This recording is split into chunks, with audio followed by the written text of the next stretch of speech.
Hi, welcome to my channel. Thank you so much for coming back. It's Becca here. I'm going to make this video really quick because no time to waste time, and I'm going to highlight some MOT fraud that is happening in the UK. I am shook.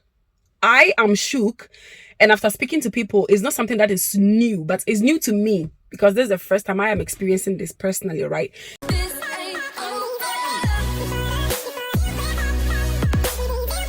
So if you're in the UK and you don't know what MOT is like a yearly car servicing we do to deem your car to be worthy to be used on the road. It's not going to be a harm to yourself or to any other person. You have to do this yearly so that your car will qualify to still be driven on the road. So it's either your car fails MOT or passes MOT.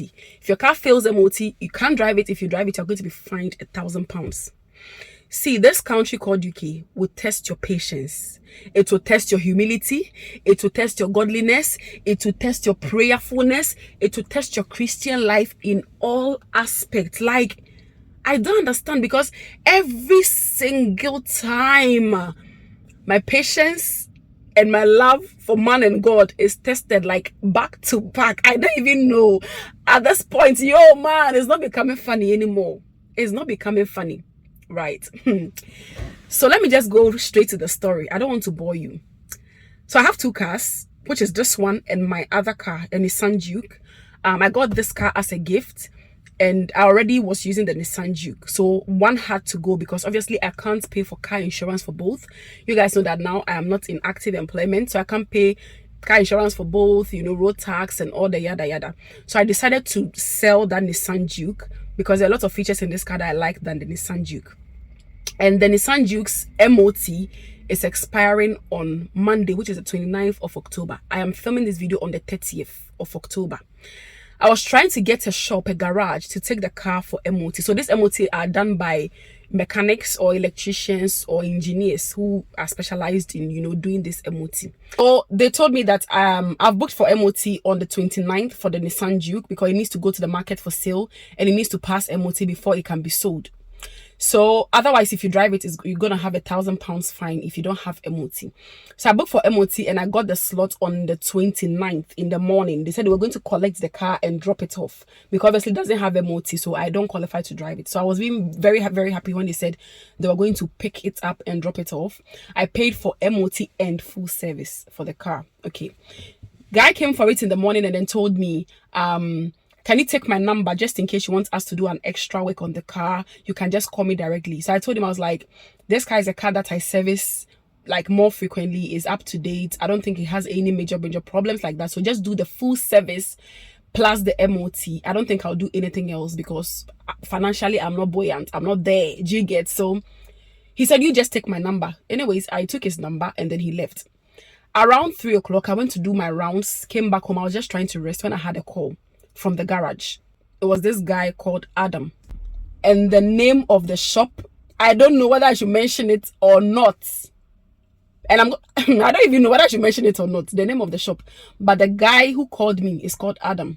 He sounded so nice initially. He was like, hi, I'm Adam, am I speaking with Rebecca? I said, yeah, speaking with Rebecca. He said, you've brought your car for us to do service and full MOT, but we found things that are, he said, we found a lot of things that are wrong with your car and we need to service. And the price of all this is going to amount to £1,556. £1,556. So I shouted, Jesus, what a life. I said, okay, I cannot bear this again. Let me go. My eye opened, my jaw dropped. I was like, oh my God, what am I going to do? He said, well, yeah, unfortunately, if we don't do these things for you, can't drive the car. Your car doesn't have an MOT, can't go on the road. He was talking so fast. And then he told me that we can do something to help you. But before then, I'll send you a link. Click on the link. He sent me a link. I click on the link. Then the link said, give me a review. I was like, how can I give you a review, a feedback? Then he said, right, Adam is kind to me. Adam is good to me. And submit. Everything wasn't really making sense to me. So I wrote, Adam is good to me, but I didn't submit. He was insisting that I should submit. I said, I won't submit yet until I know what we are doing here. So anyways, he asked me, how do you intend to pay the £1,500? Do you want to pay it now? I was like, pay it now. I don't have that money. I don't work. I was begging this guy, like, reduce it for me.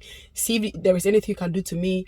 He wouldn't budge. He wouldn't help me. He said, okay, the only thing they can do for me is for me to pay in installation. If I want to pay maybe £200 a month for the next, that'll be like almost 8 months. I was like, no, I can't pay that money. I can't afford to have that money leaving my account, especially in this time of my life. So he was like, okay. And I said, return my car to me. He said, my car doesn't have a motor, you can't drive it. I said, yes, I won't drive it. You return my car to me. Hey, boys, take it easy. Take it easy. Take it easy. So he said, okay, that's fine, but we've already fixed 2 things on it and you have to pay for those ones. And I was like, why did you fix things that you didn't tell me? So we've already done it. I'm sorry, ma'am, you have to pay. And that is £156. So anyways, I paid for that £156. And then I asked him to get the car delivered to me. Whilst I was waiting for the car to be delivered, I still felt something wasn't right. So I went to a close garage, which is next to just close to where I live. And then I asked the guy in the garage, I was like, hi, I've got a car that is due for MOT and I would want a second opinion because I've already taken the car to another garage. And they said these are the things that are spots on the car. I showed him, if you fix these things, how much will you collect? He said it will not be anything more than £600. At most, £550 or £500.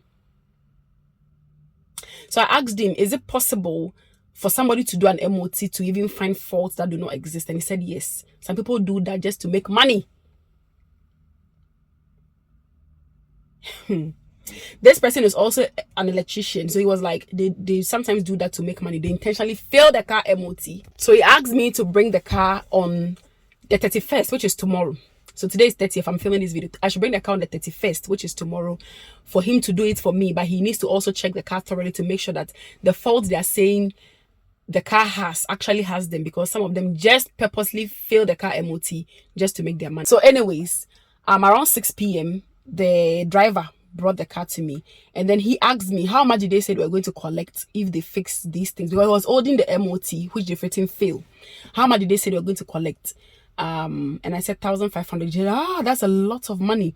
I know an electrician who can fix it for you for £350. I thought the guy was joking. So he said, call me if you're interested. We will fix this car for you, give you a new MOT by tomorrow for £350. If you are interested, call me. So in the morning, I woke up, I prayed. I was like, okay, let me just give this guy a try. I called him. He came for the car. My car is here. I will video this and I'll come back and then talk about this video. Let's go and video. My car is just behind me. Let's go and video. I really want to capture. Let's go and video. Hello. Thank you. Thank you so much. Sorry, I was on the call, so I have to. And that's your MOT. Okay. Okay. All right. Okay, thank you so much. No. Thank you. Let me give you.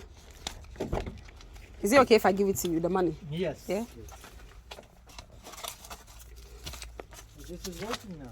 Work it. Please count and see if it's okay. Are you I work for him. Oh, you work for him. So do you I'm also just work a on the driver. cars? You don't check. I'm not the mechanic. I'm Oh, only driver. okay. Where is your shop? Because I want to bring this one to be checked. Yeah, it's Newtown Road. Is it on the thing? Should be... Yeah, its address is here. Okay. Yeah. Yeah, I'll bring it so that you check it for No me. problem. Your AA policy. Yeah. Normally, if I got this card for AA membership, whichever car I'm in the passenger or driving is covered. Oh, really? So it depends what. So I can put 2 cars Yes. on the same You policy. don't have to even have another car. You Mm. just have it's you. But now I've put insurance on this one for breakdown. Okay. I've put it just yesterday.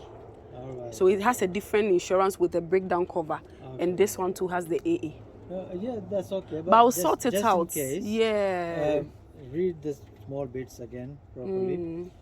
No, if you are passenger with somebody else and they don't have AA cover, but you are covered, they will come and sort that out for you. Yeah. If it's it needs maybe Fixed 10, it 20 with an MOT. Pass for £350 for something I should have been paying £1,556. Guys. This UK, I swear, will test your patience. It will test your love for God. It will test your love for mankind. It will test you in all angles of your Christian life and walk with. Aye. So, my little take, my lessons learned, I have learned, is to always seek a second opinion. Always, even a third, fourth opinion. Like, seek opinions till everything makes sense to you. That's number one. Number two, do not just rush, especially when somebody calls you on the phone and they are rushing you to say something or do something on the phone. Do not rush. If possible, tell them politely, can I call you back? I'm very busy. I'm in the meeting. Just look for one silly excuse. Okay? Just cut the phone. Think about what they've said and give them a call back with an answer, because I've seen a lot of people who have been frauded thousands of pounds. Somebody will call you on the phone, they will tell you one nonsense promotion that is happening, they will take your credit card on the call and wipe away all your money from your card. So broad daylight robbery, I understand, I appreciate that the UK is hard, we are all struggling. Listen, I don't work, so you so you think you've gotten a big fish to come and steal from. I don't work. I'm broke. Okay, I'm broke. So after this video, I'm going to write the feedback that he wanted me to write. Now this time I'm going to write it my way, because the other one he wanted me to write, I didn't post it, and I'm so happy I didn't post that. He has stolen from me. Honestly, that 156 pounds he took like this, I even sense that what he said he did, because it's part of the full service history. Honestly, it's part of the full service, because what he made me pay for was actually part of the full service. It was later I got to realize. But anyways, what I thank God for is that, in all honesty, if I was working and I had money, I would have paid this 1,500 something just because I wanted a car to qualify for MOT. So my lessons learned from this is always to trust your instincts, right? And also, if you feel like something is not right, seek a second opinion, a third opinion, a fourth opinion, in fact 100 opinions, until it makes sense to you. Because if I had rushed to pay this money, I've saved myself 1,200 pounds from a scammer. He is a fraudster, and as they say, see it, say it, sorted. I am now going to write my review on their website. Yeah, I'm going to now write a proper review for them, because that Adam is good, Adam is kind, he wanted me to write. Adam is not good, Adam is not kind, Adam is a fraudster, Adam is fake. Adam is a thief. That is what I'm going to write there, because these people clearly they wanted to use 6 to turn me into 9. And what shocks me is that, you know, me, I trust people and I respect, especially if you're a person of trust, like you are doing something, you're working in an office, and I trust you. So for you to tell me this, I just trust you. But I don't know why my instinct was telling me, go and seek a second opinion, even a third opinion, and see what's happened. I'm not beginning to have trust issues. Honestly, like since I entered this UK, my trust level has decreased from 100 to -10. Now I'm now standing at -10. I am standing at -10, and I'm sure it will keep going down, because some people can never be trusted. When this guy called me, the way he was talking, I believed what he said. I believed him. But something within me was telling me, you bring the car, like bring it. Until 6 p.m. he released my car for me. 6 p.m. guys, 6 p.m. So guys, I'll end this video here. Stay safe, look after yourself, look after your physical, your mental, and your financial health. I think now I've added financial health. Yeah, look after your physical, your mental, and your financial health, because baby, people are not joking, bro. And if you're intending to either buy a car or you own a car, just be on the watch, be on guard, shine your eyes. Yeah, I'll leave you here. Stay safe and take care until we meet again in my next video, guys. It's bye bye.